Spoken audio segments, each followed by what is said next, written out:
좀 보겠습니다. 교재를 보시면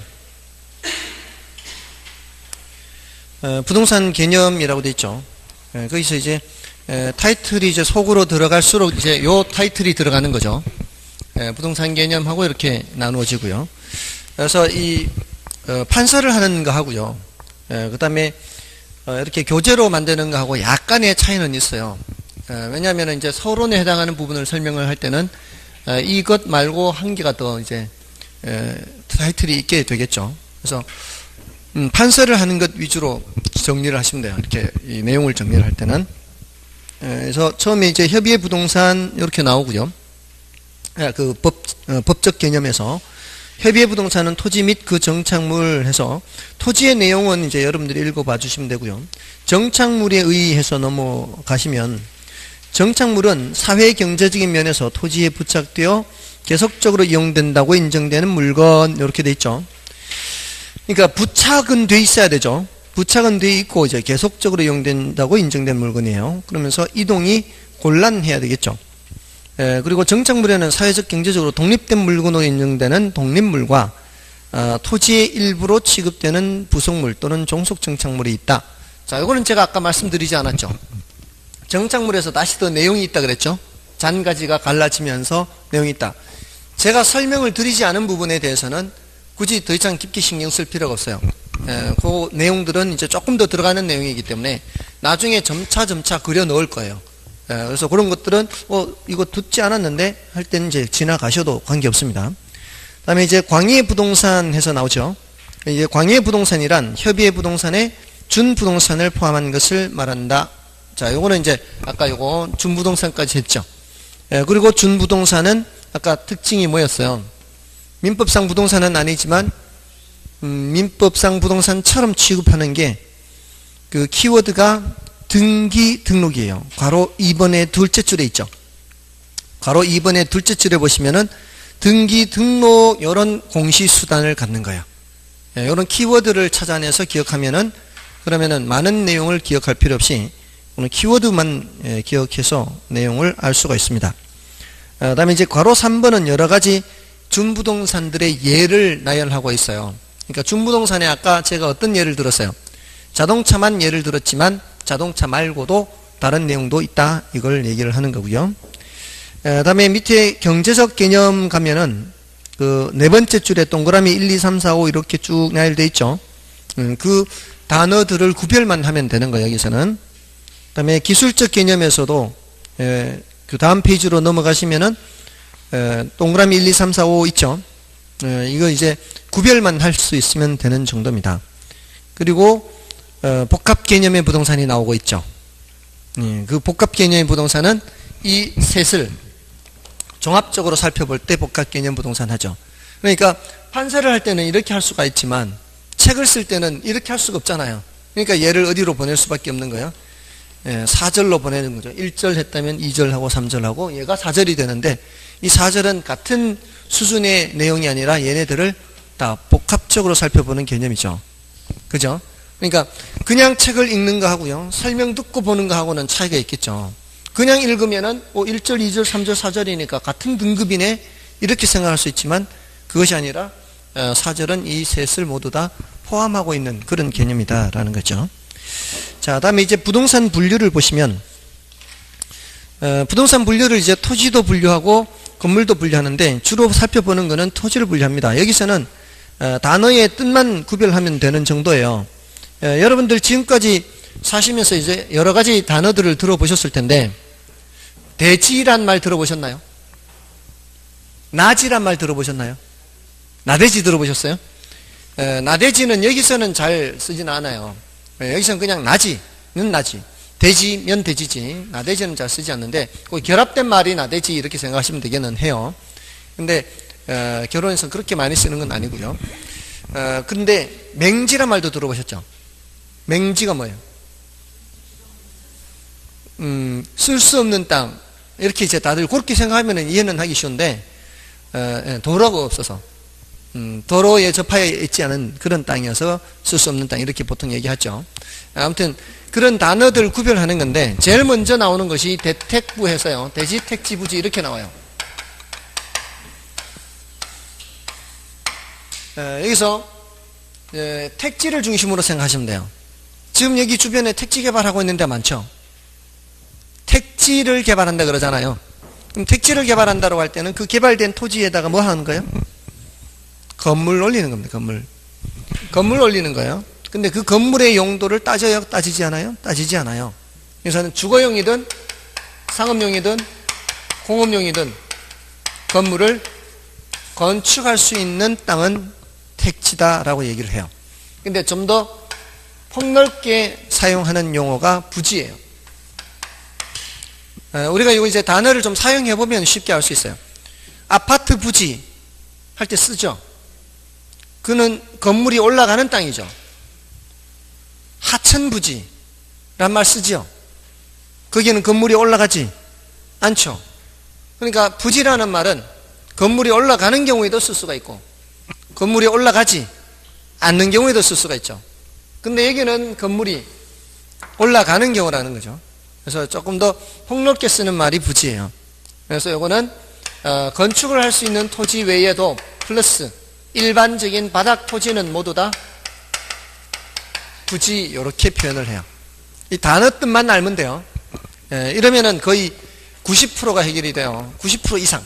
지금까지 이 토지 분류에서 질문을 했던 것들은 그 뜻만 알면은 다 풀 수 있었어요.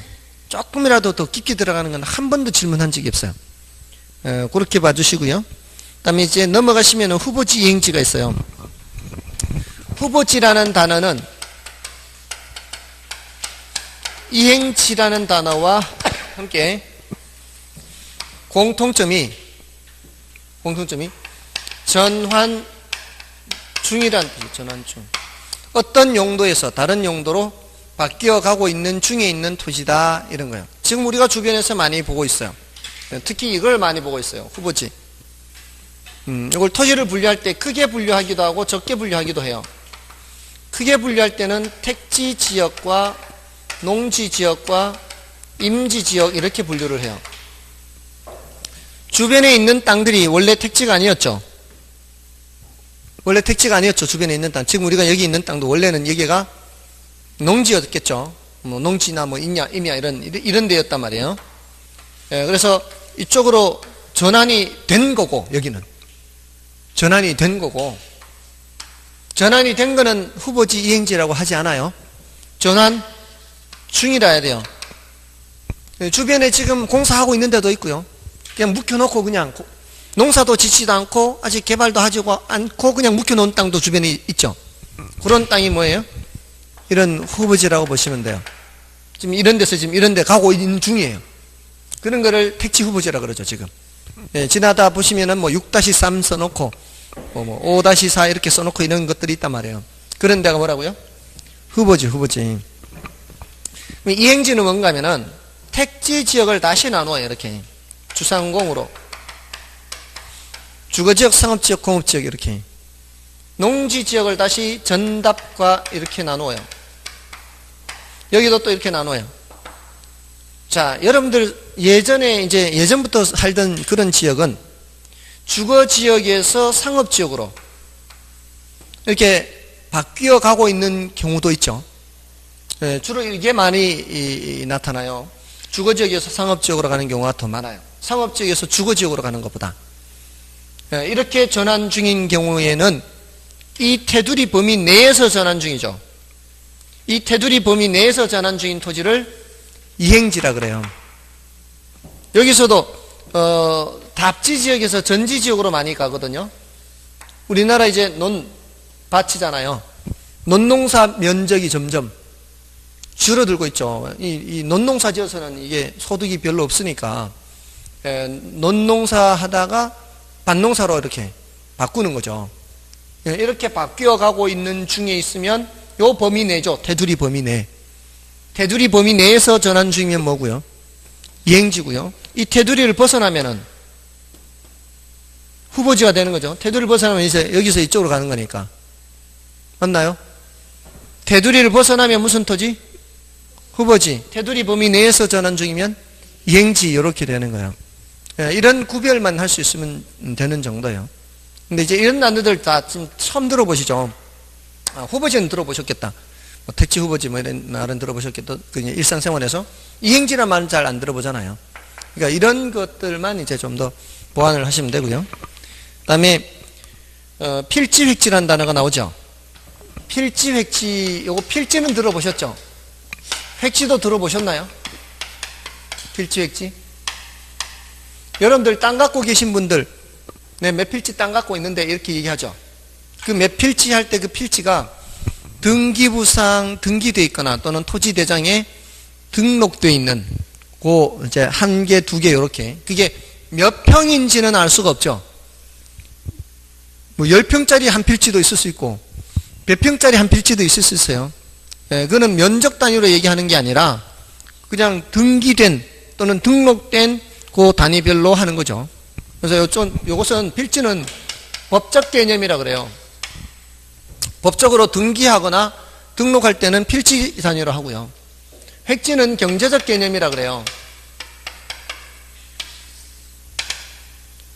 요 법적인 측면은 주로 권리 측면을 보는 거거든요. 권리 측면. 그러면 우리가 내가 갖고 있는 땅, 그 한 필지 땅 등기부를 떼면은 그 소유권 표시, 저당이 설정되어 있는 거 표시, 이런 권리 측면을 나타낸단 말이에요.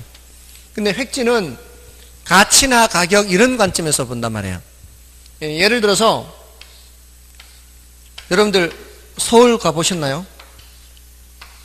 다들 서울 가보셨죠? 이 광화문 사거리 가보셨죠? 광화문 사거리. 광화문 사거리에서 이게 북쪽을 보면 여기가 경복궁이 있고 이쪽에 여기에 동상 두 개 있죠? 가보셨나요? 여기 누구 동상 있어요? 이순신 장군이 세종대왕 지키고 있죠? 여기 세종대왕 동상, 여기 이순신 장군 동상. 여기 광화문 사거리에요. 여기에 광화문 빌딩이라는 데가 있어요. 광화문 빌딩. 이 광화문 빌딩 이제 건물이 이 부지 위에 이렇게 있거든요. 요 밑에 부지가 있을 거 아니에요, 부지가. 건물에 올라가 있고. 요 부지, 아까 했던 그런 부지, 건물에 올라갈 수도 쓰고. 요 부지가 몇 개예요? 요 부지 건물 한 개 올라갔으니까 하나죠. 요럴 때 쓰는 말은 획지 개념으로 쓰는 거예요. 그 부지는 이제 하나의 획지다 그래요. 하나의 획지다. 그 소리는 요 땅값이나 요 땅값이나 어떻다는 얘기예요? 같다는 얘기죠. 여기 한 평값이나 여기 한 평값이나 같은 가격, 요거는 같은 가격이에요. 요거는 이렇게.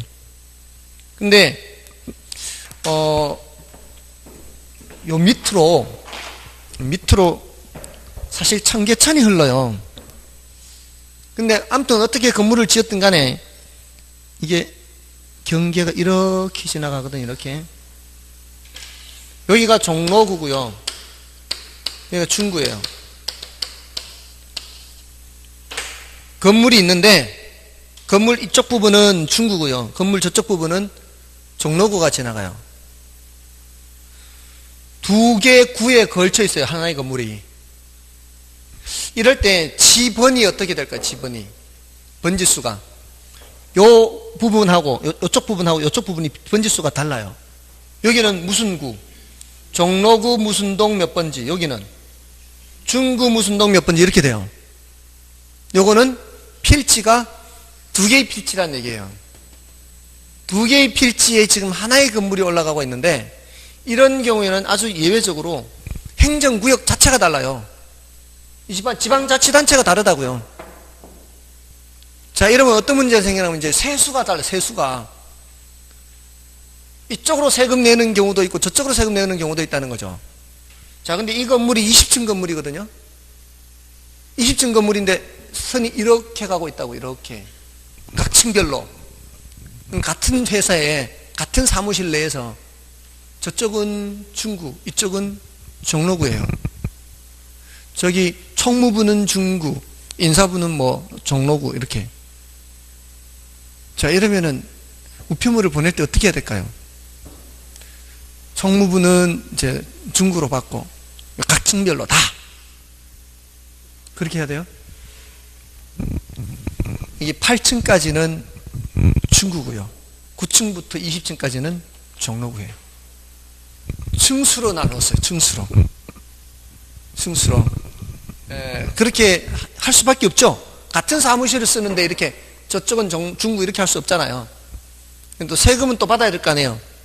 일부는 중국에서 받고 일부는 종로에서, 더 많은 쪽에서 이제 더 많이 받는 거예요. 9층부터 20층까지 더 많은 쪽에서 세금을 받을 때. 아무튼 이런 경우에 이게 필지가 몇 개 필지라고요? 2개의 필지예요. 그럼 몇 개의 획지? 하나의 획지라는 얘기죠. 이런 경우가 종종 있어요. 여러분들 혹시 지나가시다가 이렇게, 여기는 그럴 가능성이 별로 없을 거예요. 여기는 이미 계획에 의해서 다 나누어서 구역을 나누었기 때문에 2개의 획지에 하나의 건물이 올라가는 경우가 별로, 2개의 필지에 하나의 건물이 올라가는 경우가 별로 없을 거예요. 근데 옛날부터 있던 그런 도시들에 가보면은 이제 규모가 큰 건물이 올라가는 경우에 이제 건물 공사 개요를 이렇게 간판을 써붙여 놓죠. 그 간판을 보면은 뭐 사업 개요해서 사업명 무슨 개발 사업 해서 위치 무슨 동 몇 번지 외 세 필지 뭐 용도 지역 무슨 지역 용도 지역 뭐 이렇게 써놓은 이제 나올 거예요. 그럼 몇 번지 외 세 필지, 이 소리는 총 몇 필지란 얘기예요? 총 4필지를 하나로 지금 개발하고 있다는 뜻이에요. 그래서 그 개발할 때는 그 미관상이나 안전상 이유로 이제 펜스를 치잖아요. 그 펜스에 이렇게 써붙여 놓은 거라고요. 그런 경우에는 필지는 몇 필지지만, 필지는 4필지지만 몇 개의 획지란 얘기예요? 하나의 획지란 얘기예요. 하나로 개발이 되고 있는 거죠. 그러니까 이런 부동산, 각종 부동산 활동의 단위로 얘기할 때는 획지로 사용한단 말이에요. 하나로 개발하고 있으니까. 근데 법적으로 얘기할 때는 4개의 필지다 이렇게 얘기를 한다고요. 됐나요? 그렇게 구별하는 거예요. 그래서 필지, 획지 이렇게 단어 구별하고요. 또 나머지는 제가 지금 뜻만 알면 되는 거예요. 일단은 이런 단어들을 소개받는다 이렇게 생각하시고요. 너무 복잡한 것까지 들어 생각하려고 하지 마시고. 그다음에 나지 건부지, 나지 들어보셨어요? 그 나대지 할 때 그 나지가, 나자가 벗을 나자예요. 벗을 나자. 우리 나체 뭐 이렇게 하잖아요. 나체. 아무것도 걸치지 않은 상태잖아요. 그러니까 나지 하면은 건물이 없는 상태예요. 지상에 건물이 없는 상태. 나지. 지상에 건물이 있는 상태를 건부지 이렇게 표현해요. 아, 건물이 있구나 이렇게. 건부지는 나지는 건물이 없구나 이렇게. 자, 보통은 여러분들 나지가 더 활용 가치가 높아요? 건부지가 활용 가치가 높아요? 나지가 활용 가치가 높죠. 이 건부지의 경우에는 지상의 건물이 처음에는 아주 잘 지어놨다고 할지라도 시간이 흘러가면서 주변 환경이 변하니까, 그리고 얘는 낡아지고 하니까 이게 있는 것이 오히려 더 안 좋을 수가 있죠. 그런 경우를 뭐라고 하는가 하면은 건물이 있어서 감가가 발생한다 그래요. 건물이 있어서 감가가 발생해요. 자연스럽게 이렇게 나타날 수밖에 없어요. 시간이 흘러감에 따라서. 그런데 예외적으로 건부 증가가 발생하는 경우가 있어요. 이게 이제 일반적인데 이거 예외적이에요. 이게 뭔 소린가 하면 건물이 있는 게 오히려 낮은 상태의 땅값보다 더 비싸다는 거예요. 건물이 있는 상태가. 이런 경우는 별로 없어요. 왜냐하면 지상의 건물이 지금 가장 최상의 상태라야 낮은 상태의 가격하고 똑같아요. 최상의 상태라야. 근데 대부분의 경우는 시간이 흘러가면서 주변 환경 변하니까, 원래는 거기 주거지역이어서 주택을 지어놓으면 제일 잘 사용하는 그런 용도인데 주변이 자꾸 바뀌어가서 상업지역으로 바뀌어가면 원래 있던 저 건물 때문에 오히려 철거해서 상업용 건물 짓는 게 더 낫거든요. 그럴 땐 건물 있는 게 차라리 안 좋은 거죠, 이거보다. 근데 어떤 경우에 이런 건물 증가가 발생하는가 하면 개발 제한 구역 같은데요. 개발 제한 구역 들어보셨어요?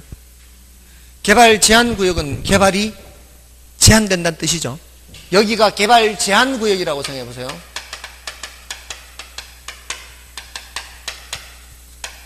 여기가 개발 제한 구역이면 여기는 건물을 못 지어요. 건물을 못 지어요. 여기는 헐고 새로 지을 수가 있어요.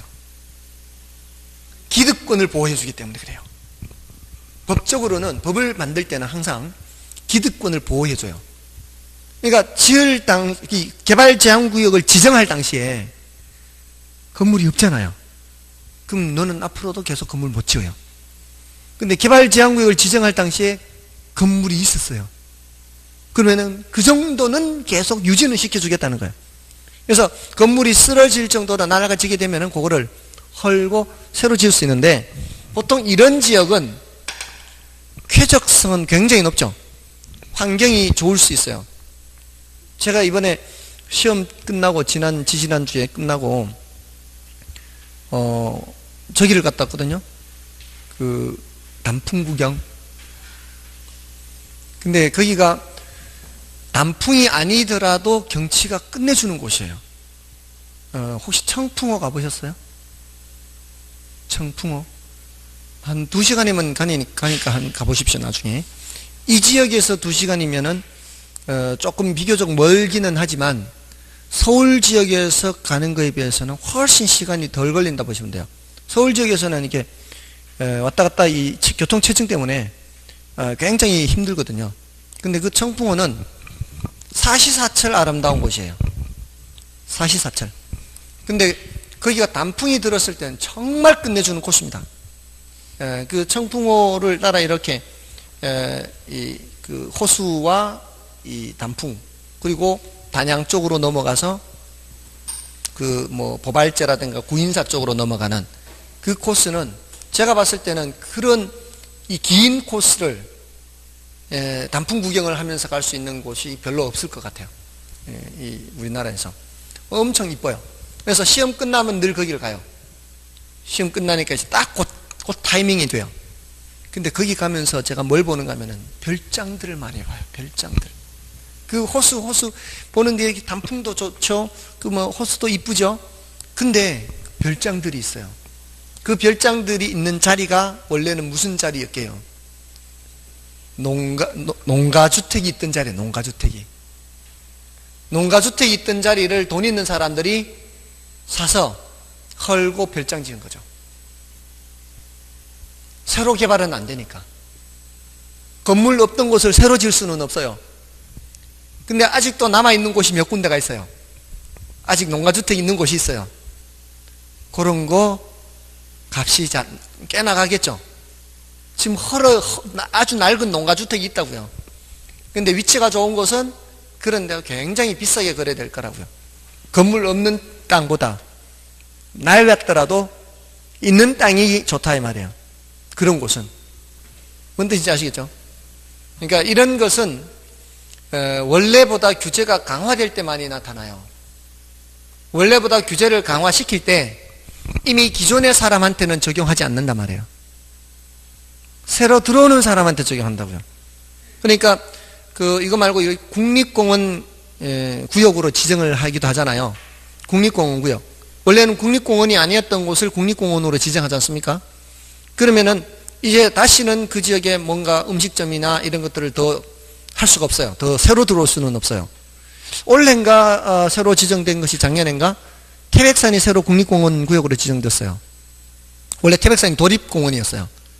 근데 그 안에 국립공원으로 지정되기 전까지는 규제가 그렇게 강하지가 않아요.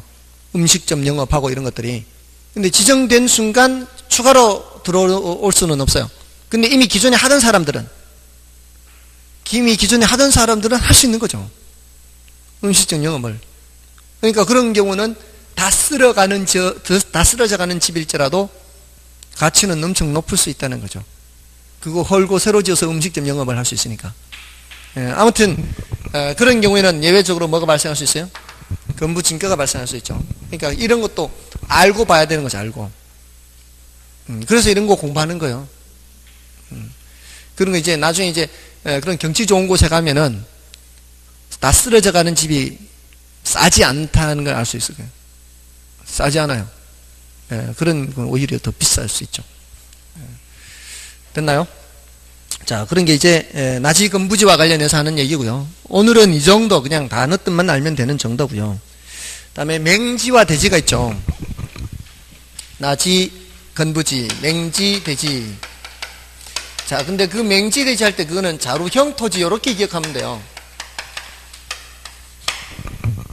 자루형 토지. 맹지는 아까 말씀드렸듯이 도로에 접한 면이 없죠. 도로에 접한 면이 없고요. 대지하고 한자를 달리 썼는데요. 한자가 다르기 때문에 그래요. 이게 오도이자를 써놨죠, 이게. 오도이자를 쓰는 게 이제 겉옷대 또는 자루대자 생각하면 자루대자. 한자가. 아까 대택부 할 때 이쪽에서요.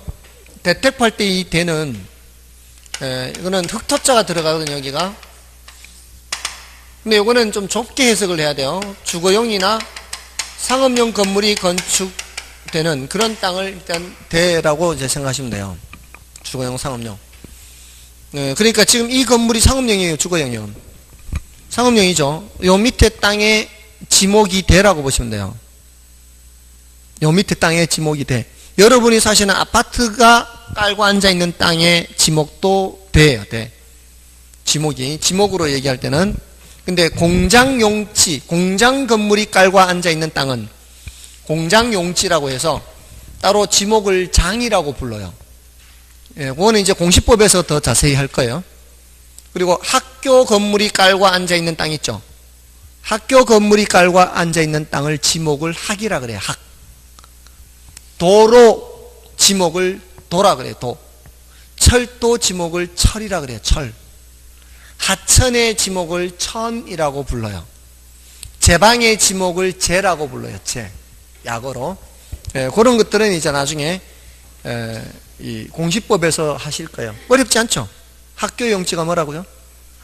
철도 용지는 하천은 천, 제방은 그렇게. 목장 용지는 뭐라고 할까요? 목. 그런 식으로 불러요. 임야는 임 이렇게 불러요. 주유소 용지는 주유소 용지는 또 주라고 불러요. 그러니까 그런 것들을 이제 줄여서 말을 하기 위해서 이렇게 하는데, 아무튼 여기서는 주거용 상업용 건물을 거친 흑토자 쓰죠. 근데 여기서는 오도자를 써요. 요거는 맹지의 경우에는 도로에 접한 면이 없어요. 근데 자루형 토지는 도로에 좁은 입구로 접해 있어요, 이렇게. 이런 거를 자루형 토지 이렇게 얘기를 해요. 예, 단어 뜻만 구별하면 되니까. 다음에 법지빈지란 단어도 있죠. 법지빈지는, 자, 법자는 한자가 법법자를 써요. 법법자.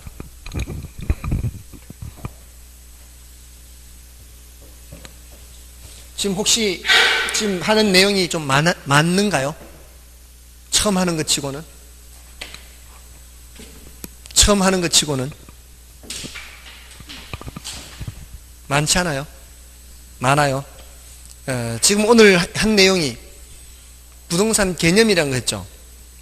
부동산 개념해서 크게 가지가 몇 개 있었어요? 3개 있었죠. 그 가지를 기억하는 거예요. 아, 법적인 개념, 경제적 개념, 기술적 개념이 있구나. 그 중에서 잔가지가 나가는 거는 법적인 개념에서 있었죠. 법적인 개념에서 협의, 광의 이렇게 있었죠. 그러니까 이런 여기까지만 기억을 해도요, 오늘 수업은 충분한 거예요. 그러니까 수업을 들을 때 모든 내용을 다 기억하려고 하지 마시고 굵직굵직하게 어떤 단어들이 나왔구나라는 정도를 기억해도 첫 수업은 충분한 거예요. 그러니까 첫 수업에 배부를 수가 없죠. 너무 처음부터 욕심을 내려다 보면은 이제 오버페이스가 돼서 쉽게 지칠 수가 있어요. 그리고 협의의 부동산에서 토지 및 그 정착물, 토지와 건물이 아니라 땅에 붙어 있는 것도 부동산이라고 하는구나. 이런 정도만 해도 오늘 수업은 그 개념에서는 충분해요. 그러면 이제 그 정도로 이제 내용 정리를 하고 세부적인 것은 생각이 안 나더라도 그렇게 크게 신경 안 써도 된다는 거죠. 그리고 이제 이 부동산 분류로 넘어와서는 대택부 했죠. 대지택지부지 했지만 아까 제가 택지를 중심으로 얘기를 했어요. 다를 기억하기보다는 뭐를 하나를 더 기억하는 거예요? 택지 하나를 더 기억하는 거죠. 그러면은 나중 되면은 구별이 되니까. 택지는 주거용이든 상업용이든 공업용이든 건물을 건축할 수 있는 토지 이렇게. 하나의 공부 팁인데요. 나중에 여러분들이 2개를 해야 되거나 3개를 해야 될 때 하나만 하는 게 요령이에요. 괜히 2개를 하면은 헷갈릴 수가 있어요. 헷갈릴 수 있는 경우가 2가지가 나올 때는 하나만 하는 게 요령이에요. 예를 들어 제가 예전에 국사를 참 못했는데 법흥왕, 진흥왕 이 항상 헷갈렸어요. 그 2왕이 가야를 정복했는데 하나의 왕이 금관가야를 정복했으면 다른 왕이 대가야를 정복했어요. 그러니까 하나의 왕이 금관가야, 하나의 왕이 대가야예요. 법흥왕, 진흥왕 둘이가. 저는 이걸 늘 헷갈렸어요. 근데 바보같이 2개 다 했기 때문에 헷갈린 거죠. 하나만 했으면 안 헷갈렸을 거 아니에요. 괜히 2개 다 해서 헷갈린 거예요. 그랬더니 어떤 수험생분이 뻐끔뻐끔 하래. 뻐끔뻐끔. 법흥왕이 금관가야를 정복했대요. 뻐끔뻐끔. 법흥왕이 금관가야를 정복을 했기 때문에 그거 하나만 알고 있으래요. 그럼 됐잖아요. 그럼 나머지는 대가야가 진흥왕하고 연결되는 거죠. 이 요령. 공부할 때 요령이에요. 여러 개를 해야 될 때, 여러 개가 많을 때는 다 버려버리고 하나만 집중적으로 하는 거예요. 하나만 집중적으로 하다 보면은 나중에선 이제 비교가 되니까, 이제 구별이 되니까, 구별을 할 수가 있어요. 근데 처음서부터 여러 개를 다 해버리면 그는 뒤섞여가지고 이제 안 될 수가 있다는 거죠. 그래서 대택부 이렇게 3개 나오면은 택지를 중심으로 한다거나, 필지, 핵지 나오면은 필지를 중심으로 한다거나, 뭔지 아시겠죠? 나지, 건부지 하면은 뭐 나지나 또는 건부지 이걸 중심으로 한다거나, 이렇게 하시면 되는 거예요. 요령. 아시겠죠? 다음에 이제 법지, 빈지 나오고 있죠. 법지는 법으로만 소유하고요. 활용실익이 없는 또는 활용실익이 적은 토지를 법지라고 해요. 법지. 빈자는 한자가 어려워요. 한자가 어려운데 손님 빈자라는 한자가 있어요. 손님 빈 있죠. 그 옆에다 이제 삼수를 붙인 건데 이게 물수가 붙어서 이게 물가빈이 물가. 그래서 이게 단어가 어려서 법률에서는 바닷가라는 용어로 바꿨어요. 바닷가라는 용어로. 그래서 이거는 어떤 경우를 말하는가 하면은 이렇게 경사진 토지 있죠. 경사진 토지의 경우에는 내가 법적으로는 여기까지 소유하고 있어요. 100제곱미터를 내가 소유하고 있어요. 근데 사용할 수 있는 땅은 100제곱미터 안 되죠. 사용할 수 있는 땅은 여기서부터 여기까지밖에 안 되잖아요. 요거는 별로 활용실익이 없잖아요. 해봐야 뭐 무슨 조경 같은 거나 하나 뭐 이런 정도고 실제로 활용할 수 있는 땅은 이거밖에 안 돼. 그럼 20제곱미터는 사용을 못하는 땅이죠. 곤란한 땅. 이런 땅을 뭐라 그래요? 법지라 그래. 법지. 법으로는 갖고는 있는데 활용실익이 없거나 적은 토지를, 그런 땅을 법지 이렇게 얘기해요. 자, 다음에 빈지는 바닷가라고 돼 있죠. 이거는 이런 걸 말해요. 여러분들 이제 바닷가를 가시면은 물이 빠졌을 때도 있고 들어왔을 때도 있고 이렇게 되죠. 이걸 이제 밀물 썰물 하죠. 밀물 썰물 해서 바닷물이 조금이라도 들어온 적이 있으면 그거는 육지가 될 수가 없어요. 바닷물이 들어온 곳까지는 육지가 될 수 없어요. 소금기가 있으면 육지가 아니에요. 소금기가 있으면 육지가 아니고 제일 높게 들어왔을 때를 기준으로 해서 이쪽이 육지, 이쪽이 바다 이렇게 구분해요. 육지와 바다를 학문적으로 구분할 때는. 자, 근데 측량을 할 때 지적공사, 요즘 이름 바뀌었죠. 그 지적공사 직원들이 측량을 할 때 여기에다가 폴대를 꽂아놓고 측량하는 게 아니고 일정한 거리를 들어와서 측량을 해요. 여기서부터 측량을 해요. 그럼 여기는 측량 자체가 없어요. 안 돼 있어요. 요런 땅을 뭐라고 해요? 빈지라고 해요. 측량 자체가 안 되는 빈지. 바닷가. 요거는 활용 실익은 있다 이렇게 표현하거든요. 활용 실익은 있다. 어떤 활용 실익이 있을까요?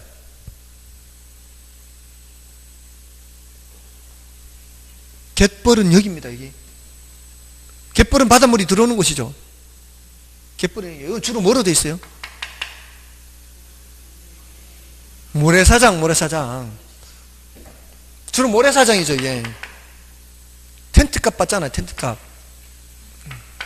또는 이제 고기 잡아오면은 거기서 말리잖아요. 여기서 말리잖아요. 덕장 말리고 하는 거. 예, 이런 활용식이 있어요. 소유권 표시는 있다 없다? 소유권 표시 있어요? 여기에? 소유권 표시 없어요. 왜? 측량을 여기서부터 했으니까. 얘는 측량 자체가 안 돼 있으니까 소유권 표시가 돼 있다 안 돼 있다?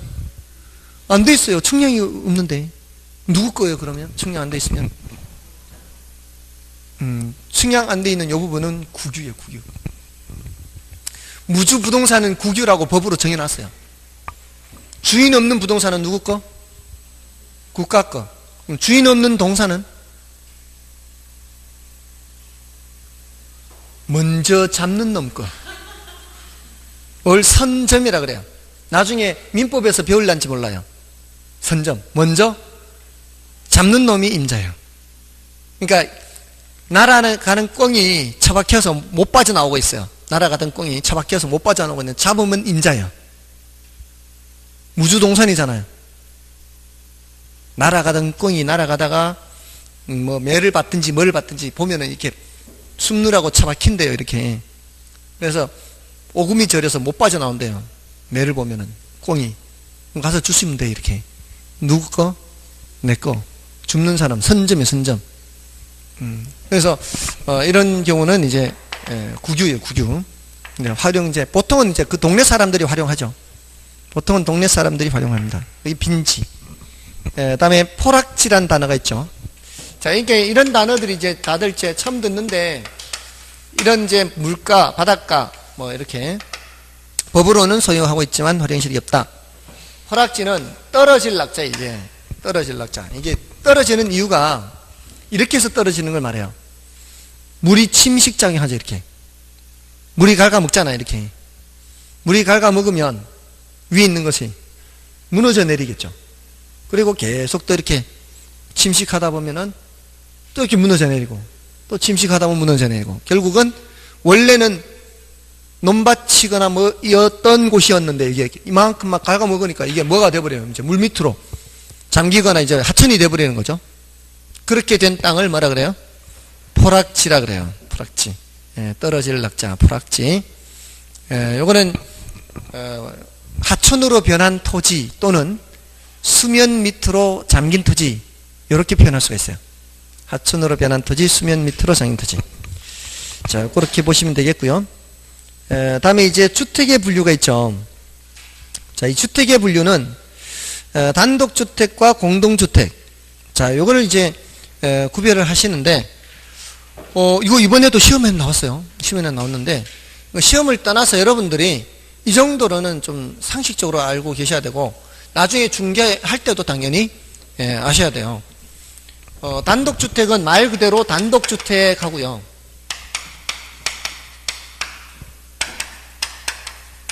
다중주택이 있고요. 다가구주택이 있어요. 공동주택은 이게 이제 다세대 주택부터 연립 아파트 이게 있어요. 이제 그 중에서 이제 제일 헷갈리는 게 요놈이니까 요놈 위주로 기억하시면 돼요. 다가구와 다세대. 혹시 이렇게 구별하는 거 들어보셨어요? 다가구, 다세대. 제가 이렇게 처음에 질문을 드렸더니 다가구 주택이 뭐예요? 그러니까 여러 가구가 사는 집이에요. 다세대 주택이 뭐예요? 여러 세대가 사는 집이에요.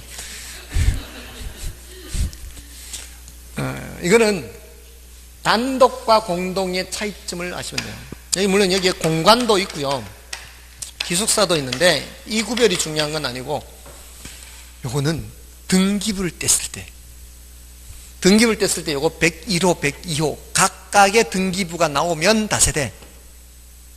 각각의 등기부가 안 나와요. 건물 통째로 등기부밖에 안 나와요. 그러면 다가구예요. 제가 예전에 학교 앞에서 집을 얻었을 때 제가 뭐 201호인가 뭐 얻었어요. 201호니까 이제 그 건물 이제 주소 쳐서 등기부를 뗀다고 201호 쳐서 들어갔는데 201호 안 나와요. 201호 절대 안 나와요. 그게 왜 그러겠어요? 201호가 안 나온다는 것은 그 집이 단독주택이었기 때문에 그래요. 다가구였기 때문에. 건물에는 201호, 202호 붙어 있어요. 건물에는 201호, 202호 붙어 있는데 등기부는 201호, 202호 없어요. 근데 요거는 그 붙어 있는 그대로 등기부가 나와요. 요놈은. 그게 차이점이에요. 이건 통째로 나온다고, 통째로. 그래서 이런 집을 얻을 때는 조심해야 되는 게, 이 전체 세대로 사는 집이 많죠. 그럼 전체 세대로 사는 집의 그 보증금 총 합계가 얼마인지를 알 수 없는 거예요.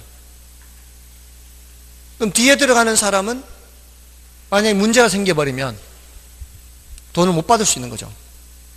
보증금 총합이 이미 오바됐을 수 있어요. 이미 기존에 저당 설정 받은 것도 있고. 근데 요거는 뭐만 확인하면 돼요? 내가 떼는 몇 호, 거기에 저당 설정되어 있는 것만 확인하면 되는 거예요.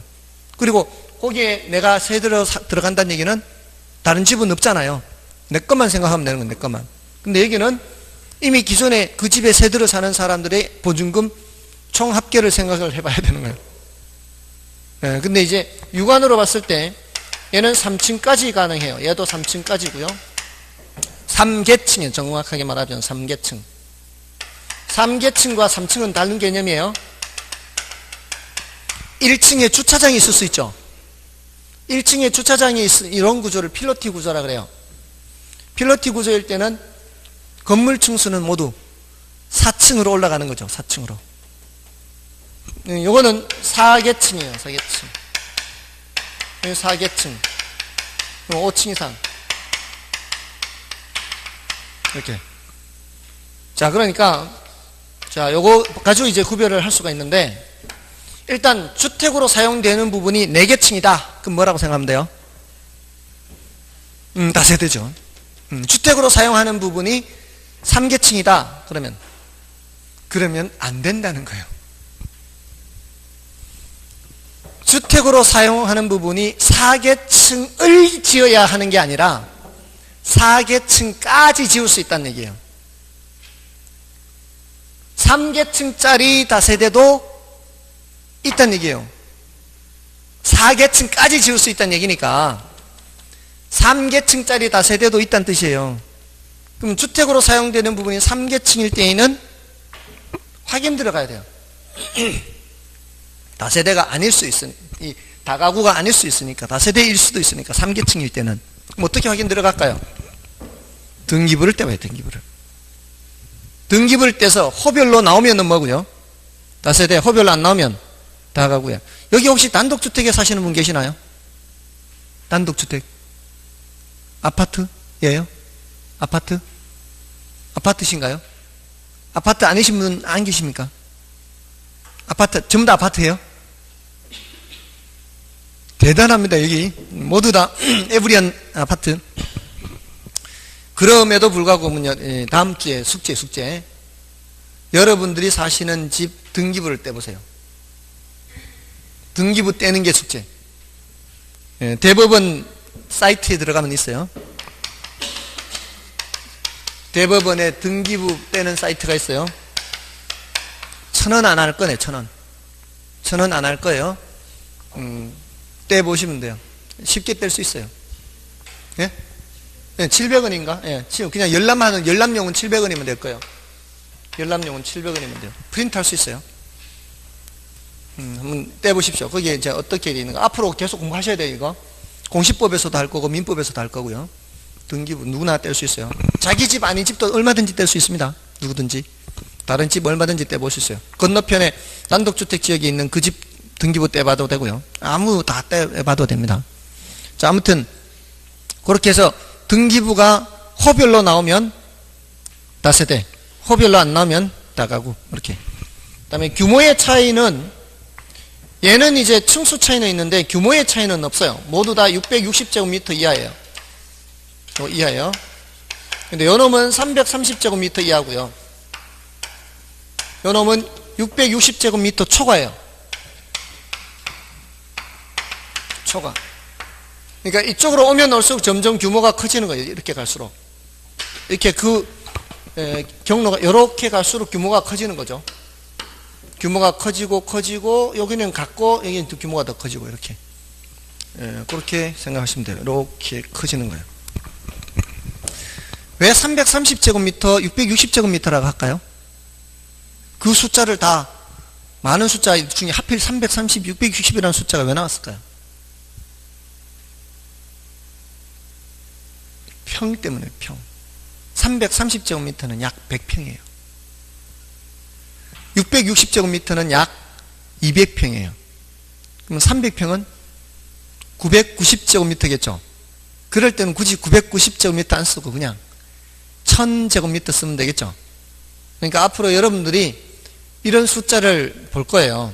그럴 때 그거를 좀 이렇게 생각하시면 돼요. 만제곱미터, 이제 공법에서 많이 나와요. 그런 숫자가. 그러면 이제 그런 숫자를 들었을 때 어느 정도 감을 잡으면은 기억하기가 훨씬 쉬워요. 만제곱미터는 100 곱하기 100이거든요. 100m 곱하기 100m. 이렇게 100m, 이렇게 100m. 이 만제곱미터예요. 맞죠? 그러면 어떻게 생각을 하시면 되는가 하면은 조금 넓은 운동장이라 생각하면 돼요. 100 곱하기 100이니까. 여러분들 요즘 운동장이 대각선으로 해야 겨우 100m가 나오거나 할 거예요. 그냥 해서 100m 잘 안 나와요. 대각선으로 해서 100m인 운동장은 보통의 경우라고 생각하시면 되고요. 이게 한 면이 100m, 100m면 조금 큰 운동장이다.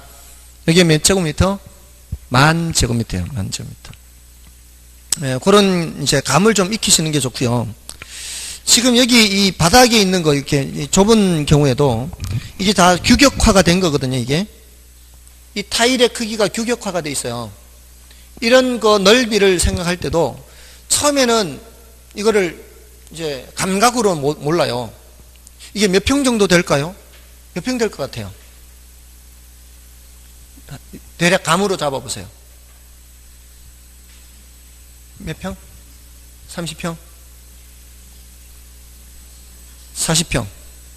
쉽게 30평, 40평, 50평. 이렇게 30평, 40평, 50평. 세 가지 중에 한번 생각해 볼게요. 감각으로 따지자면 이게 쉽지 않아, 이게. 40평인가, 50평인가? 몇 평 돼 보여요? 느낌에, 그냥 느낌에. 40평. 조금 오바, 밑으로. 오바, 밑으로. 글쎄요, 저도 이게 감이 좀 없는데, 30평, 40평이라도 밑으로 갈 것 같아요. 오바는 아닐 것 같아요. 자, 이건 처음에는 이건 세봐야 돼요. 타일이 요게 9개가 한 평이에요. 요거는. 타일이 9개가 한 평이라고요. 이게 3개가 1.8m라고요. 3개가. 1.8m, 1.8m가 한 평이거든요. 그러면 이 타일 숫자를 세면 되는 거죠. 하나, 둘, 셋, 넷, 다섯, 여섯, 일곱, 여덟, 아홉, 열, 하나, 열둘, 열세, 열네, 열다섯, 열여섯, 열일곱, 뭐 이렇게 한 18개 정도 되는 것 같아요. 그럼 18 곱하기 18. 324예요. 324예요. 대략 18 곱하기. 그럼 324 나누기 몇 해야 돼요? 9 해야죠. 9 이렇게. 그러면 3, 9, 27, 54. 6, 9, 54. 36평이에요. 이런 식으로. 처음에는 이렇게 할 수밖에 없어요. 근데, 요즘은 모르겠는데, 예전에 이런 경험이 있어요. 누가, 이제 학원을 차리려고, 이제 보습학원을 차리려고 저한테 좀, 물건 보는데 같이 좀 따라가 달래요. 그래서 같이 따라갔는데, 그 보습학원 인가가 나려면 면적이 어느 정도 이상 돼야 돼요. 그 면적을 따질 때 계약 평수가 아니고 실평수가 나와야 돼요. 교실 실평수. 교무실 빼고 교실 실평수가 나와야 돼요. 그럼 교실의 그 면적을 재야 돼요, 일일이. 그리고 기둥이 들어가 있는 저 부분은 빼야 돼요, 또. 기둥 들어가 있는 부분 빼야 되고. 근데 이거 몇 평이냐고 물으니까 그때 중개사가 잘 모르겠는데요. 이런 거 이제 계약 평수만 알고 실평수를 알 수가 없는 거죠. 근데 바로 밑에 타일이 있었어요.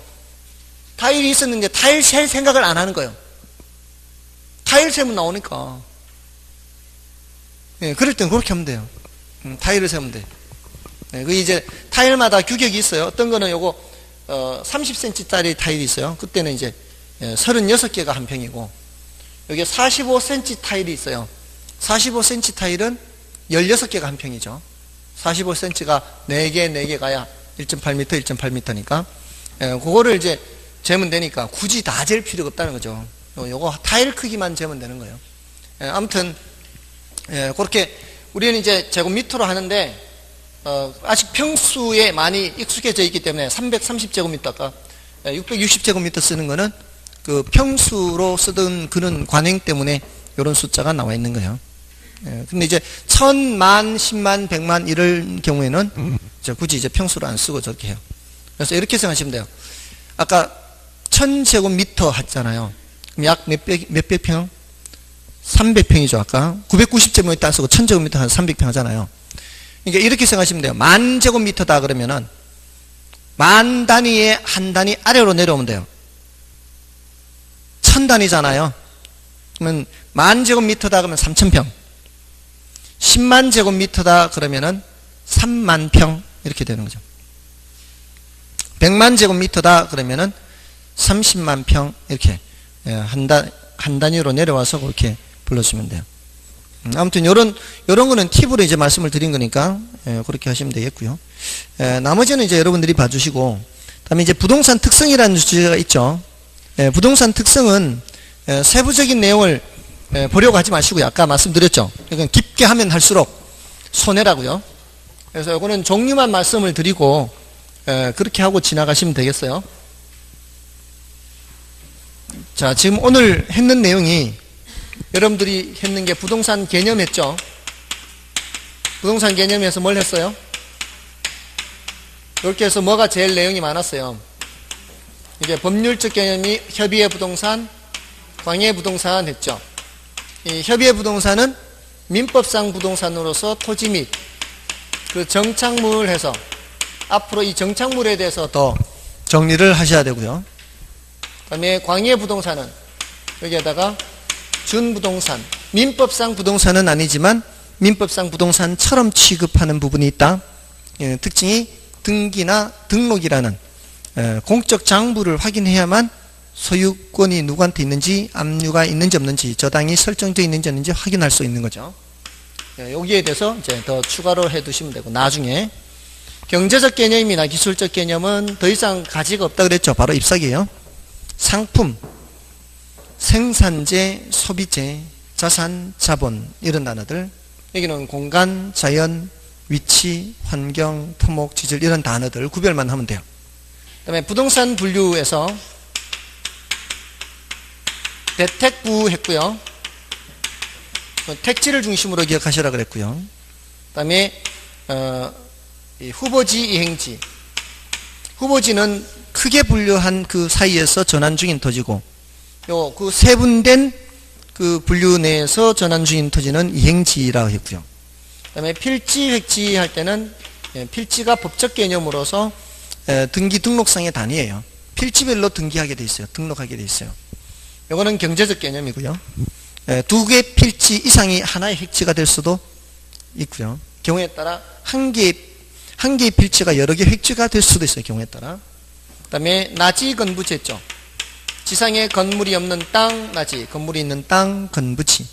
지상에 건물 때문에 가치가 하락하는 경우가 보통인데 예외적으로 건부 증가가 발생할 수 있어요. 경치 좋은 곳, 그런 것들은. 그 다음에 맹지 자루형 토지. 좁은 입구로 도로에 접속한 토지, 도로에 접합면이 없는 토지. 그 다음에 풀악지 했죠. 법지 빈지도 했네요. 법지 빈지. 법으로만 소유할 뿐 활용 실익이 없거나 적은 경사진 토지를 말하고요. 빈지는 바닷가라 그랬죠. 요거 물가 빈자를 써서, 이거는 소유권 표시는 되어 있지 않지만 활용 실익이 있는 땅. 포락지는 무너져 내린 토지죠. 그게 이제 물의 침식 작용 때문에 무너져 내려서 하천으로 변하거나 물 밑으로 잠긴 토지, 수면 밑으로 이렇게. 그다음에 이제 부동산 특성인데, 요거는 이제 내용을 굳이 공부하기보다는 종류만 아시면 되겠어요. 종류만. 그 종류가 이제 자연적 특성과 인문적 특성 하는 게 있어요. 자연적 특성은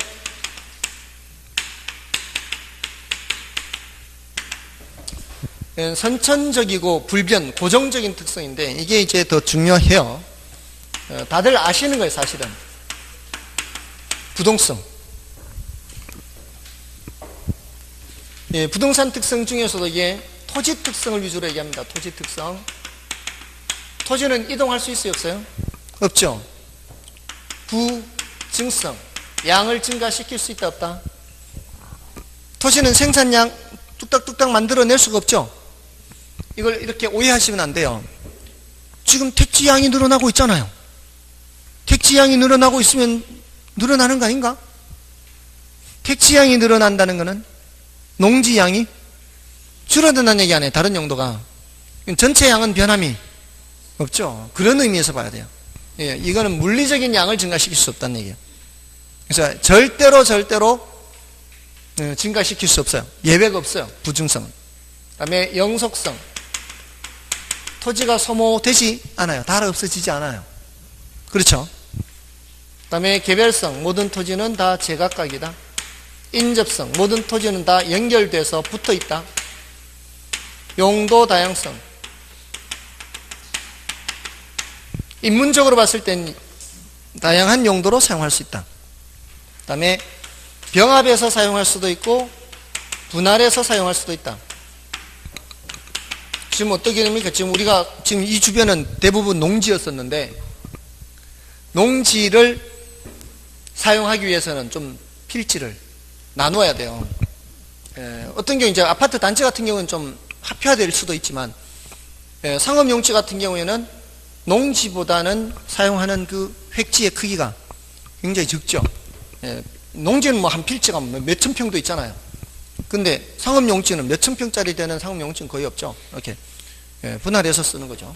그래서 병합해서 쓰기도 하고 분할해서 쓰기도 하고. 그다음에 사회적, 경제적, 행정적 위치 가변성이에요. 물리적 위치는 고정돼 있어요. 부동성. 이건 물리적 위치를 말하는 거예요.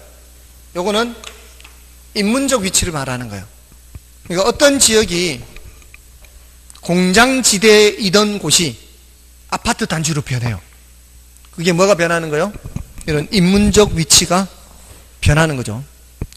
그래서 살기도 좋아지고 또 경제적 가치도 올라가고 뭐 이런 거는 이제 인문적 위치는 변하는 거죠. 물리적 위치는 변하지 않고 옛날 그 자리 그대로 있더라도 이렇게 된다는 겁니다.